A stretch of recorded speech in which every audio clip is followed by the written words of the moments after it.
Hello my dear students, आज की class में हम सीखने वाले हैं ऑप्टेटिव सेंटेंस को हम किस प्रकार से बनाते हैं, इनका बेसिक क्या होता है। क्या होता है कि हम किसी भी सेंटेंस को सीख लेते हैं लेकिन उनका ये पता नहीं चलता है कि इसका बेसिक क्या है, तो फिर से हम उसको भूल जाते हैं। तो हमें ऑप्टेटिव सेंटेंस को बिल्कुल उसका बेसिक से एडवांस तक सीखना पड़ेगा। तो चलते हैं, हम क्लास को ओपन करते हैं। उससे पहले आपको बता दें कि अगर आप हमारे चैनल पर नए हैं तो चैनल को सब्सक्राइब करके हमसे जुड़ जाइए और बेल आइकन को ऑल पर क्लिक कर दें ताकि मेरी लेटेस्ट सभी वीडियो की नोटिफिकेशन का आप एंजॉय कर सकें। आप यहाँ पर इसकी डेफिनेशन को पढ़ेंगे तो इसकी डेफिनेशन क्या है, इसकी डेफिनेशन को आप देख सकते हैं कि ये इसकी डेफिनेशन है। तो ऑप्टेटिव सेंटेंस की यानी डेफिनेशन परिभाषा होती है कि वे वाक्य जिससे आंतरिक इच्छा जैसे आशीर्वाद, अभिशाप और जैसे प्रार्थना, दुख और कामना या याचना आदि का भाव प्रकट होता हो, वे सभी सेंटेंस ऑप्टेटिव सेंटेंस कहलाते हैं। ऑप्टेटिव सेंटेंस के लास्ट में हमेशा एक्सक्लेमेशन मार्क्स लगाया जाता है, ये हमेशा ध्यान रखना है। यहाँ पर हमने देखा कि ऑप्टेटिव सेंटेंस होते क्या है, क्या अभिशाप होता है, क्या इच्छा होती है, क्या आशीर्वाद होता है, तो ये हमें समझना है। जैसे हमारा यहाँ इच्छा है, ये इच्छा कैसी है, जैसे हमने किसी को कहा, जैसे आपको कहा कि ईश्वर आपको आशीर्वाद दे, मतलब ये हमारी इच्छा है, ये हमारे मन से निकली हुई बात है जिसको कोई नहीं समझ सकता। तो इसको हमने कहा कि ईश्वर आपको आशीर्वाद दे। तो इसको कैसे बनाएंगे ये हमें देखना है कि इसके लास्ट में एक्सक्लेमेशन मार्क से दिया गया है, ये हमारा एक्सक्लेमेशन मार्क से दिया गया है। यहाँ पर मैं थोड़ी सा मार्कर को ले लेता हूँ, रेड मैंने मार्कर ले लिया है। और देखिए यहाँ पर इंग्लिश में भी आपको एक्सक्लेमेशन मार्क्स दिया जाएगा, ये यहाँ पर भी दिया गया है। तो हमें देखना है कि एक्सक्लेमेशन मार्क्स लास्ट में दिया जाएगा, वो सेंटेंस हमारे क्या कहलाएंगे, ऑप्टेटिव सेंटेंस, जिसमें इच्छा, अभिशाप, आशीर्वाद, प्रार्थना या तीव्र इच्छा या याचना का भाव प्रकट होता हो। जैसे यहाँ पर हमने कहा है कि ईश्वर आपको आशीर्वाद दे, मतलब ये हमारा क्या है, ये हमारी इच्छा निकली हुई है, तो ये हमारा ऑप्टेटिव सेंटेंस है। तो यहाँ पर हमने बनाया है इसको गॉड ब्लेस यू, ये हमारा इच्छा है, मैंने यहाँ पर इच्छा लिख दी है कि इच्छा जाहिर करने के लिए है। गॉड ब्लेस यू मतलब भगवान आपको आशीर्वाद दे, यानी तुमको आशीर्वाद दे। दूसरा सेंटेंस हमारा ये वाला है, ये लिखा है भगवान करे आप जल्द मर जाएं। तो यहाँ पर इस सेंटेंस को हमने बनाया, लेकिन इसके लास्ट में हमें ये देखना है कि एक्सक्लेमेशन मार्क्स है। तो हमने ये कहा कि भगवान करे आप जल्द मर जाएं, तो इसका क्या होगा सेंटेंस, इसका सेंटेंस होगा मे यू डाई सून, या भगवान करे वे जल्द मर जाए, भगवान करे कि वह जल्द मर जाए, कुछ भी हो सकता है। तो यहाँ पर हम क्या किसी को बद्दुआ दे रहे हैं, तो वो क्या हो जाता है, अभिशाप। ये क्या है, अभिशाप यानी बद्दुआ।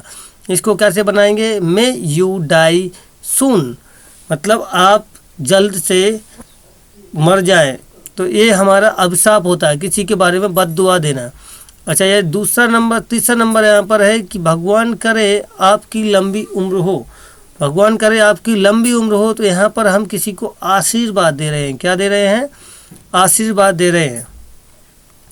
तो ये हमारा क्या हो गया है, आशीर्वाद का सेंटेंस हो गया। भगवान करे आप लंबी उम्र, आपकी लंबी उम्र हो या आप लंबी उम्र जिएं, तो मे यू लिव लॉन्ग, ये क्या हो गया, मे यू लिव लॉन्ग। इसको हमने ट्रांसलेशन कर दिया है। नीचे दिया गया है भगवान आपकी रक्षा करे, यहाँ पर हम प्रार्थना कर रहे हैं, भगवान से क्या कर रहे हैं, प्रार्थना। तो ये हमारा क्या हो गया, भगवान आपकी रक्षा करे, ये प्रार्थना कर रहे हैं, तो इसको हम क्या कहते हैं, प्रार्थना। तो इसको हमने बना दिया मे यू लिव लॉन्ग, सफल हो जाए, खुदा करे वह सफल हो जाए, ये हमारा सेंटेंस है। तो ये हमारी तीव्र इच्छा है, खुदा करे वह सफल हो जाए, मतलब मे ही गेट सक्सेस, ये हमारा एग्जाम्पल्स हो गया। अभी हमें देखना है कि इसके बनाने के रूल्स और नियम किस प्रकार से हैं। ऑप्टेटिव सेंटेंस में प्रेजेंट इंडेफिनिट टेंस के अनुसार वर्ब लगाई जाती है, ये आपको ध्यान में रखना है। अच्छा, इन वाक्यों में हमेशा वर्ब का फर्स्ट फॉर्म लिखते हैं, हमारा जो सब्जेक्ट है वो सिंगुलर हो या प्लूरल हो, लेकिन वर्ब हमें फर्स्ट फॉर्म लगाना है। जैसे गो का फर्स्ट फॉर्म गो होता है तो गो ही लगाना है, नहीं तो प्रेजेंट इंडेफिनिट में सिंगुलर के साथ हम गोज लगाते थे, लेकिन यहाँ पर गोज नहीं लगाना है। गो का क्या लगाएंगे हम, गो का गो लगाएंगे, ES नहीं जोड़ना है।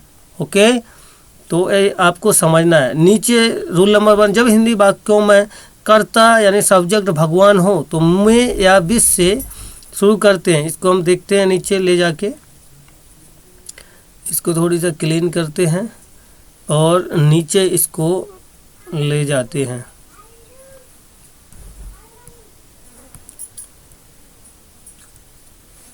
तो से शुरू होते हैं, इसके बाद कर्ता या क्रिया अन्य पद लिखते हैं। वाक्यों को बनाने का ये हमने स्ट्रक्चर यहाँ लिखा है, ये स्ट्रक्चर लिखा है, ये स्ट्रक्चर लिखा हुआ है। वाक्यों को बनाने का सूत्र, ये सूत्र है। तो यहाँ पर हमने क्या किया है, सूत्र में सबसे पहले हमने लिखा है मे या विश, दोनों में से कोई भी लगा सकते हैं, मे लगा सकते हैं या विश लगा सकते हैं, लेकिन भगवान वाले सेंटेंस में हमें ये मे का प्रयोग करना है, मे का प्रयोग करना है। फिर हमें सब्जेक्ट लगाना है गॉड, अगर हमारा गॉड सब्जेक्ट है तो। उसके बाद में वर्ब लगाना है, वर्ब का हमेशा फर्स्ट फॉर्म लगाएंगे। फिर हमें ऑब्जेक्ट यानी कर्म लिखना है, कर्म लिखने के बाद अदर वर्ड लिखेंगे, अदर वर्ड मतलब अन्य शब्द, और इसके बाद में हमें एक्सक्लेमेशन मार्क्स लगाना है। तो आई होप कि ये स्ट्रक्चर आपको समझ में आया हो। अब हम चलते हैं नीचे, मैं इसको क्लियर कर देता हूँ। इसके बाद में हम नीचे चलते हैं, इसके बाद में यहाँ पर हम चलते हैं। तो यहाँ पर मैंने देखा कि ईश्वर तुमको सफलता प्रदान करे, मतलब यहाँ पर ईश्वर तुमको सफलता प्रदान करे, मतलब ईश्वर करता है, क्या करे, ईश्वर सफलता प्रदान करने का आपको क्या करेगा, यहाँ पर काम करेगा। तो ये हमारा सब्जेक्ट कौन है, करने वाला, ये सब्जेक्ट हमारा यहाँ पर करने वाला कौन है, ईश्वर प्रदान करे। इसको हम कैसे बनाएंगे, सबसे पहले हमने मे लगाया, हमारा स्ट्रक्चर क्या है, सबसे पहले मे या विश को लगाते हैं। तो हम सबसे पहले लगाया है मे को, क्या लगाया है, मे को, क्योंकि यहाँ पर भगवान है। फिर यहाँ पर गॉड लगाया है, गॉड क्यों लगाया है, क्योंकि भगवान करता है इसलिए लगाया है। उसके बाद में है ग्रांट, मतलब प्रदान करना, तो ग्रांट लगाया है। किसको, आपको, तो यू लगाया है। क्या प्रदान करे, सक्सेस, तो क्या लगाएंगे यहाँ पर, सक्सेस मतलब सफलता। आई होप कि ये सेंटेंस आपको समझ में आया हो। इसके बाद में हमारा भगवान तुम्हारे पति की रक्षा करे, कौन करेगा रक्षा, रक्षा करने वाला कौन है, भगवान। तो भगवान यहाँ पर सब्जेक्ट हुए, तो भगवान सब्जेक्ट हैं, तो ऐसे वाक्यों में हम मे को यूज करेंगे, तो मे लगाया पहले, फिर भगवान को लिखा है तो गॉड लिखा है। और एक बात इसमें समझने वाली बात है कि जब भी हमें गॉड लिखना है तो ये चाहे सेंटेंस के बीच में हो चाहे कहीं पे भी हो, गॉड जब भी लिखेंगे तो हमें इसका पहला जो वर्ड होगा वो कैपिटल लेटर में लिखना है, बड़े अक्षरों में लिखना है, ये हमें पता होना चाहिए। तो यहाँ पर गॉड लगाया, गॉड के बाद प्रोटेक्ट मतलब रक्षा करे, प्रोटेक्ट या बचाए के लिए सेव लगा सकते हैं। तो यहाँ पर प्रोटेक्ट, और फिर योर हस्बैंड मतलब आपके पति को। तो ये हमारा सेंटेंस हो गया है, may God protect your husband, भगवान तुम्हारे पति की रक्षा करे। फिर नीचे हमारा भगवान आपकी मदद करे, भगवान आपकी मदद करे, तो ये देखो एक्सक्लेमेशन मार्क्स लगा हुआ है। तो इसको हम कैसे बनाएंगे, मे हमने लगाया, उसके बाद में गॉड यानी भगवान है तो भगवान के लिए गॉड लगाया, मदद करने के लिए हेल्प लगाया, फिर हमने यहाँ यू लगाया, फिर एक्सक्लेमेशन मार्क लगाया। तो ये क्या हो गया है, मे गॉड हेल्प यू, भगवान आपकी मदद करे या भगवान तुम्हारी मदद करे। और इसके बाद में है नीचे ईश्वर उसे बुद्धि दे, ईश्वर उसे बुद्धि दे मतलब मैं यहाँ पर लगाएंगे, ईश्वर कौन देगा बुद्धि, देने वाला कौन कर रहा है, ईश्वर। तो ये हमारा सब्जेक्ट हुआ, ईश्वर लिखा हमने। अब गॉड लिखेंगे, ईश्वर की अंग्रेजी लिखेंगे, देने को गिव करेंगे, फिर हिम करेंगे। अब किसको देगा, बुद्धि देगा, उसे बुद्धि देगा। तो क्या हो जाएगा, भगवान उसे बुद्धि दे, ये हमारा हो गया है may God give him wisdom. अच्छा, इसके बाद में नेक्स्ट सेंटेंस है भगवान उसे साहस प्रदान करे। इसमें हमें देखना है कि साहस कौन देने का काम कर रहा है, भगवान। तो ये हमारा क्या हुआ, सब्जेक्ट कौन है हमारा, यहाँ पर गॉड, भगवान है। तो सबसे पहले हमने यहाँ पर लिखा है मे को पहले लिखते हैं, फिर उसके बाद में गॉड को लिखा, फिर यहाँ पर प्रदान की ग्रांट कर दिया है और हिम कर दिया है उसे, और करेज कर दिया यानी साहस, और इसके बाद में एक्सक्लेमेशन मार्क्स लगा दिया है, तो हो गया मे गॉड ग्रांट हिम करेज, भगवान उसे साहस प्रदान करे। इसके बाद नेक्स्ट सेंटेंस है ईश्वर आपके भाइयों की रक्षा करे। ईश्वर यहाँ पर रक्षा करने वाले हैं, तो सब्जेक्ट कौन होगा? ईश्वर, ईश्वर यानी भगवान। तो हमने मैं से स्टार्ट किया, सब्जेक्ट हमने है हमारा भगवान, तो यहाँ पर सब्जेक्ट हमने लिखा। सब्जेक्ट के बाद में प्रोटेक्ट यानी रक्षा करे, तो प्रोटेक्ट लिखा। फिर योर ब्रदर यानी आपके भाई की, तो हो जाएगा may God protect your brother, फिर एक्सक्लेमेशन मार्क्स। तो ये हो गया ईश्वर आपके भाइयों की रक्षा करे।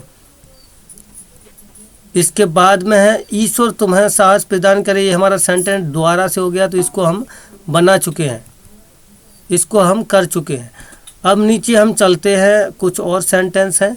भगवान हमें आशीर्वाद दे, मतलब आशीर्वाद देने का काम कौन करेगा? भगवान। तो यहाँ पर हम बनाएंगे may God bless us, may God bless us. Us मतलब हमें, ऑब्जेक्ट में विकास हो गया है, तो ये हमारा सेंटेंस हो गया है। अब यहाँ पर भगवान की तुम पर कृपा हो, कृपा कौन करेगा?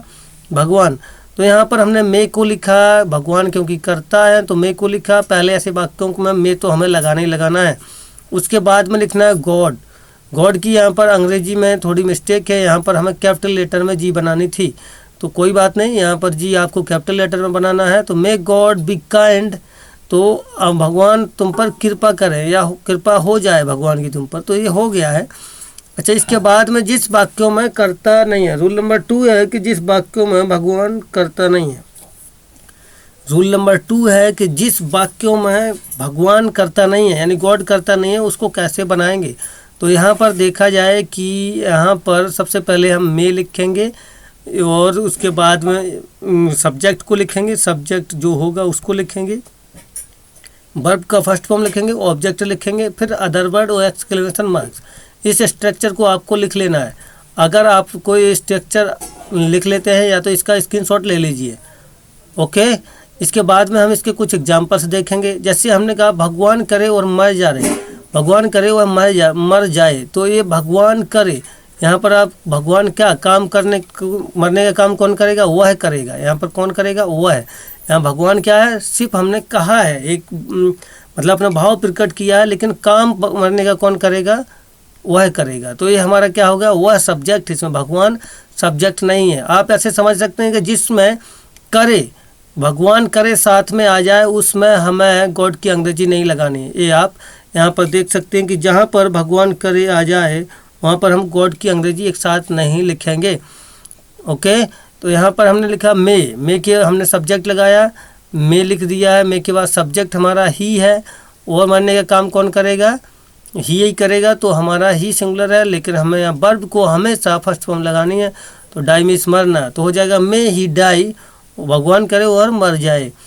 अब यहाँ पर नेक्स्ट सेंटेंस है ईश्वर करे आप कभी ना हारें। तो यहाँ पर ईश्वर करे, लेकिन हारने का, कभी ना हारने का काम कौन करेगा? आप। तो यहाँ पर कर्ता कौन है? यहाँ पर कर्ता है आप। ईश्वर करे, ये ईश्वर करे, ईश्वर से हम सिर्फ ऐसे बोल रहे हैं, विनती कर रहे हैं, लेकिन कर्ता यहाँ पर आप हैं। तो यहाँ पर मे हम लगाएंगे, यहाँ पर ईश्वर की अंग्रेजी नहीं लिखेंगे क्योंकि यहाँ पर ईश्वर कर्ता नहीं है। तो मैं आप ऐसे भी समझ सकते हैं, अभी बताया हमने कि जहाँ पर ईश्वर करे साथ में आए, उन वाक्यों में हमें ईश्वर यानी भगवान गॉड की अंग्रेजी नहीं लिखना है, ओके। ये हम यहाँ पर दिखा देते हैं आपको। जैसे इसमें था भगवान की तुम पर कृपा करें, तो यहाँ पर करें तो नहीं है, भगवान करें तो है नहीं। अगर ये हो जाता कि भगवान करें तो फिर यहाँ गॉड की अंग्रेजी नहीं लिखी जाती। तो यहाँ पर है ईश्वर करे आप कभी ना हारें, यहाँ पर है ईश्वर करे आप कभी ना दुखी हों। तो यहाँ पर ईश्वर करे आप कभी ना हारें, इसको हमने बनाया है मे यू नेवर लॉस।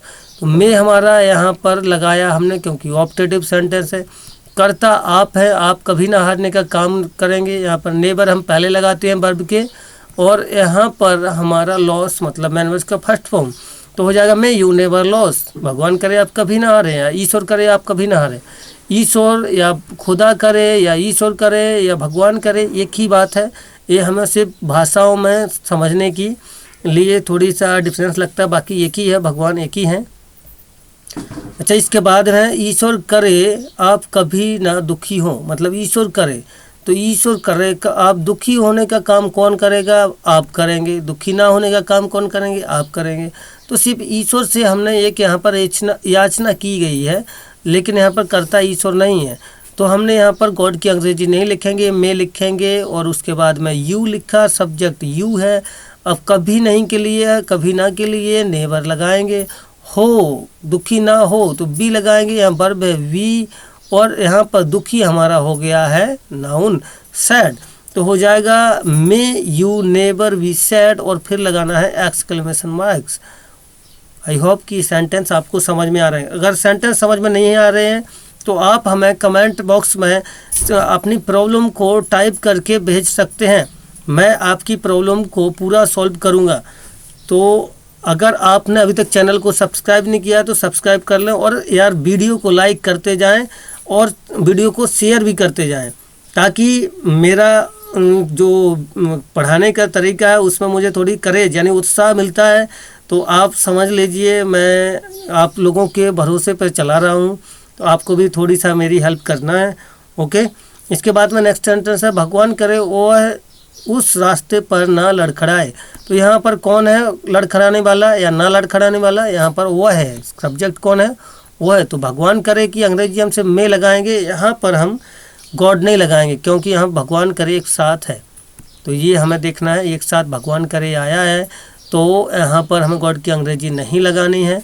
तो यहाँ पर मे हमारा दिया गया है, तो मे क्या है? यहाँ पर ऑप्टेटिव सेंटेंस है इसलिए मे से स्टार्ट होता है। फिर ही लगाया गया है, करता है। फिर हमने यहाँ पर नहीं की अंग्रेजी नॉट को लगाया है और यहाँ स्ट्रेंजर लिखा है। ये हमारा एडजेक्टिव ऑन द वे यानी लड़खड़ाए, कभी ना लड़खड़ाए। तो ये हो गया है हमारा पूरा का पूरा सेंटेंस। ये हमारा हो गया अदर वर्ड यानी ऑब्जेक्ट बोल सकते हैं इसको। ऑब्जेक्ट भी नहीं है, ये प्लेस है, तो इसको हम बोलेंगे may he not stranger on the way. अच्छा, इसके बाद है भगवान करे वह सफल हो। तो भगवान करे, सफल होने का काम कौन कर रहा है? भगवान करे वह सफल हो, तो सफल होने का काम से वह करेगा। भगवान करे साथ में आया है, या भाई इसमें करता नहीं ऐसे भी समझ सकते हैं, लेकिन भगवान करे एक साथ आया तो हमें गॉड की अंग्रेजी नहीं लिखनी है, मे लिखेंगे सिर्फ। मे करता है हमारा ही, तो हमने ही लिखा तो यहाँ करता हो गया। और सफल के लिए हमने सक्सीड लिख दिया है। यहाँ पर हम चाहे थे तो वी सक्सेड भी लिख सकते थे क्योंकि हो हमारा वर्ब हो जाता, लेकिन सक्सेड लिख दिया है तो सफल होना ही ये हमारा वर्ब हो गया है। आई होप कि ये सेंटेंस आपको समझ में आए हों। और यहाँ पर नीचे हम और सेंटेंस को लेते हैं। ईश्वर करे वह धनी हो जाए। ईश्वर करे वह धनी हो जाए, तो ईश्वर करे यहाँ एक साथ आया है, तो यहाँ पर हमें गॉड की अंग्रेजी नहीं लिखना है। वह हमारा सिंगुलर है और यहाँ पर धनी हमारा क्या है? ये धनी हमारा ऑब्जेक्ट हो जाएगा। होना हमारा यहाँ पर वर्ब हो। तो यहाँ पर हमें देखना है ईश्वर की अंग्रेजी नहीं लिखना है, तो मे से स्टार्ट करेंगे। वर्ब यहाँ पर सब्जेक्ट हमारा ही है, बी हमारा वर्ब है और यहाँ रिच हमारा एडजेक्टिव है। तो यहाँ पर हमें देखना है क्या हो गया? मे ही बी रिच, भगवान करे वह धनी हो जाए। तो आई होप कि ये सेंटेंस आपको समझ में आ रहे हो। और भी नीचे सेंटेंस दिए गए हैं, फटाफट से हम इसको कर लेते हैं। खुदा करे, तो खुदा करे या भगवान करे एक ही बात है। वह अपाहिज हो जाए, तो वह अपाहिज हो जाए। खुदा करे एक साथ आया मतलब भगवान करे, तो यहाँ अंग्रेजी नहीं लिखेंगे गॉड की। ही यहाँ पर सब्जेक्ट है, बी हमारा यहाँ पर वर्ब है और कृपल मतलब अपाहिज। तो ये हो गया है मे ही बी कृपल। खुदा करे वह अपाहिज हो जाए या भगवान करे वह अपाहिज हो जाए, एक ही बात है। इसके बाद में है ईश्वर तुम्हें लंबी उम्र प्रदान करे। ईश्वर तुम्हें लंबी उम्र प्रदान करे, तो क्या कहे? यहाँ पर हमें देखना है कि ये हमारा सेंटेंस हो चुका है। तो आई होप कि ये वीडियो आपको समझ में आ रहा है। अगर समझ में आ रहा है तो हमें यहाँ पर कमेंट में यस और नो में आंसर दे दें। और बाकी जो नीचे के सेंटेंस हमारे दिए गए हैं, जो सेंटेंस नीचे हमारे दिए गए, मैंने इनको रखा है आपको होमवर्क के तौर पर। एक सेंटेंस हमारा ये है, एक सेंटेंस हमारा ये है, उसके बाद में यहाँ पर आपके लिए एक सेंटेंस ए है। तो ये आपको सभी सेंटेंसों को बना के कमेंट बॉक्स में टाइप करना है। और हमसे जुड़ने के लिए चैनल को सब्सक्राइब कर लें और बेल आइकन को प्रेस करके ऑल पर क्लिक कर दें ताकि मेरी वीडियो की लेटेस्ट नोटिफिकेशन आपको मिलती रहे और ऐसे ही आप सीखते रहें। मैं हमेशा आपको ऐसे ही पढ़ाते रहें। तो चलिए मिलते हैं अब नेक्स्ट वीडियो में। तब तक के लिए जय हिंद, जय भारत।